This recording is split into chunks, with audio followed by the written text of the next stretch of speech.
Allergy, চুলকানি, diabetics কিংবা মেদ সমস্যায় যারা ভুগছেন, আজকের ভিডিওটি তাদের জন্য গুরুত্বপূর্ণ।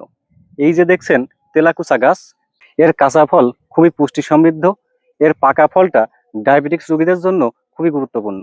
এর কাঁচা ফলটি ভিটামিন সি ও অ্যান্টিঅক্সিডেন্ট সমৃদ্ধ, যা শরীরের রোগ প্রতিরোধ ক্ষমতা বৃদ্ধি করে। এর কাঁচা ফলটা কাঁচাই খাওয়া যায়, রান্না করে কিংবা ভাজি করেও খেতে পারেন। তবে কাঁচা খেতে হলে কচি ফলটা খাবেন, খেতে অনেকটা শসার মতো লাগে। এর পাকা ফল শরীরের শর্করার মাত্রা কমিয়ে ডায়াবেটিক্স নিয়ন্ত্রণ করে। ডায়াবেটিক্স রোগীদের জন্য এটা ইনসুলিনের মতো কাজ করে। এর পাকা ফলটা খেতে বেশ ভালো, হালকা টক এবং হালকা মিষ্টি স্বাদের হয়।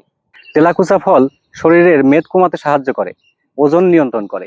যাদের চুলকানি, অ্যালার্জি বা খোসপাসরা রয়েছে, তারা এই পাতা বেটে লাগাতে পারেন। এর আগা অনেক আগে থেকেই খাওয়ার প্রচলন রয়েছে, রান্না করে কিংবা ভাজি করে অথবা ভর্তা করেও খেতে পারেন। এর পাতাও রান্না করে কিংবা ভাজি করে খেতে পারেন। এছাড়াও এর পাতা বেটেও খাওয়া যায়। এর ফল ও পাতায় প্রচুর পরিমাণে ফাইবার রয়েছে, যা হজম প্রক্রিয়াকে সহজ করে। শুধু তাই না, ত্বক ভালো রাখতেও এর পাতা বেটে ব্যবহার করা হয়। আরো জানলে অবাক হবেন, কিডনি ও লিভার সুরক্ষায় তেলাকুচা খুবই গুরুত্বপূর্ণ। মানব শরীরের জন্য এটি একটি মহা ঔষধ।